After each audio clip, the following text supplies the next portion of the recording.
Doctor साहब, आप इस टाइमिंग को किस तरह से देख रहे हैं और पीटीआई की जो स्ट्रेटजी है मैदानों को गर्म रखने की, वो आपको दुरुस्त दिखाई दे रही है? देखिए, किसी भी पॉलिटिकल पार्टी की ये स्ट्रेटजी होती है कि वो अपने आप को सर्कुलेशन में रखती है, एक्टिविटी उसकी कुछ ना कुछ जारी रहती है।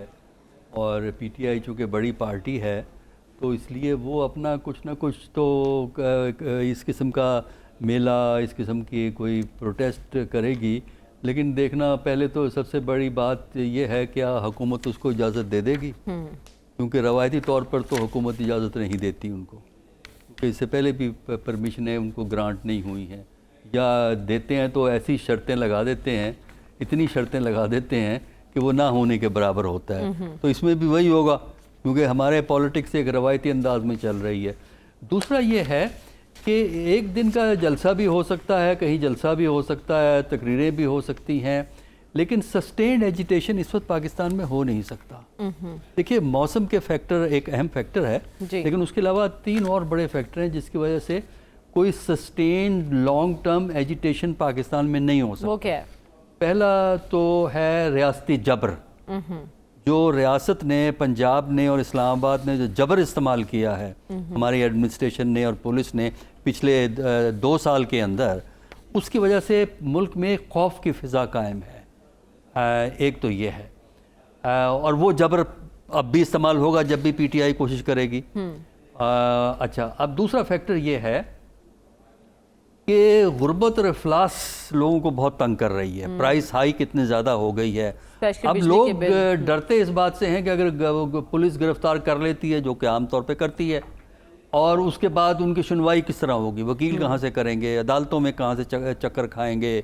बहुत से लोग पिछले एक साल से जेलों में हैं, अब उनके मुकदमे शुरू हुए हैं, यानी कई महीने आप पड़े हैं, रिमांड पर पड़े रहते हैं।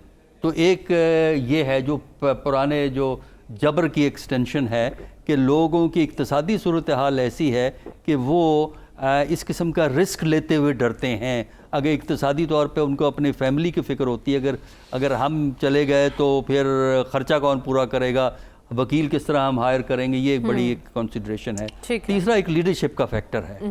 लीडरशिप का भी एक फैक्टर होता है, और मुल्क की एजिटेशन एक पार्टी नहीं कर सकती, नेशन वाइड एजिटेशन एक कलेक्शन ऑफ पार्टीज होना चाहिए, और लीडरशिप का क्राइसिस है। वो दावत दे रहे हैं ना दीगर जमातों को भी कि आप नहीं, वो दावत है, देखिए ना, ये दावत तो आप सीरियस ना लिया करें। अच्छा। दावतें भी गैर सीरियस इशू है, और ये गुफ्तगू के लिए जो इनविटेशन हमारे यहाँ फेंके जाते हैं, दिए नहीं जाते, फेंके जाते हैं, उनको भी सीरियस ना लें, उनको छोड़ दें एक तरफ जो है। लेकिन ये है कि लीडरशिप का क्राइसिस भी मौजूद है हमारे यहाँ इस वक्त सिविलियन लीडरशिप के लिए, कि वो लीडरशिप जो इंस्पायर कर सके वो पब्लिकली अवेलेबल नहीं है। ठीक है, इमरान खान है जो इंस्पायर करता है वोटर्स को, तो वो अंदर है। यानी आप कह रहे हैं वो लीडरशिप नहीं जिसके कहने पे लोग लबैक कहें और वोट दे देंगे इमरान खान की पार्टी को, लेकिन खौफ की वजह से कोई एजिटेशन नहीं होगा। ठीक है डॉक्टर साहब, जमात इस्लामी को किस मुतालबे पर ज़्यादा फोकस करने की ज़रूरत है? देखिए, जमात इस्लामी के इस प्रोटेस्ट से बिल्कुल सही है बात कि इश्यूज तो हाईलाइट हुए हैं, और वो इश्यूज हैं जो आम आदमी का अवामी इशू, आम आदमी का इशू, हम सबको वो इश्यूज तकलीफ दे रहे हैं, लेकिन उनका हल फौरी तौर पे अवेलेबल नहीं है। हुकूमत इमीडिएटली कोई हल नहीं दे सकती, क्योंकि ना ही उसकी नीयत है, ना ही हालात हैं उसके लिए। और इसमें मेरा ख्याल ये है, देखिए ना, जो आपकी IPPs हैं, जहाँ तक मैंने चेक किया है, कुछ IPPs का तो इस साल ख़ात्मा हो जाएगा। 30 साल की ड्यूरेशन जो 93-94 की हैं, वो 25+5 30 साल का उनका ड्यूरेशन इस साल ख़त्म हो रहा है। और लेकिन जो चाइनीज़ के साथ जो उन्होंने एग्रीमेंट साइन किए हैं, उसके आज के अखबार में कुछ अच्छी खबर लगी हुई थी, लेकिन ये है कि वो भी निगोशिएट आपको करने पड़ते हैं। लेकिन जो इंसिस्ट करना चाहिए जमात इस्लामी को, वो इंसिस्ट ये करना चाहिए कि जो गैर ज़रूरी तौर पर टैक्स ऐड किए गए हैं बिलों में, वो टैक्स बंद किए जाए। टैक्सेस का बोझ कम किया जाए। को देखिए, मैं आपको बताऊं, आपके यहाँ अब उन्होंने टैक्स विद होल्डिंग भी आपके बिजली के बिल में डालनी शुरू कर दी है।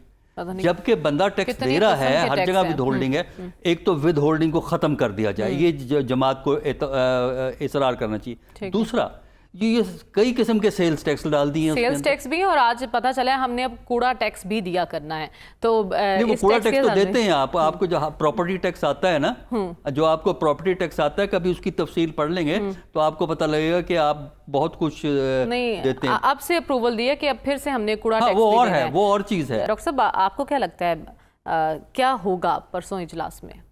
دیکھیے پاکستان میں تو الٹی پلٹی چیزیں ہی ہوتی ہیں، تو اس اسمبلی میں بھی جو ہے اسی قسم کی چیزیں ہوں گی۔ اپنی جو ہے نا انا جو بنائی ہوئی ہے کچھ لوگوں نے، اس کو سیٹسفائی کرنے کے لیے جو ہے وہاں دو چار تقریریں کر لیں گے، لیکن اس سے نہ مسئلہ حل ہوگا، نہ پاکستان میں جمہوریت ہوگی، نہ پاکستان میں سیاسی استحکام کو فروغ ملے گا۔ تلخیاں بڑھیں گی، تلخیاں ڈیفینیٹلی جو ہے وہ بڑھیں گی۔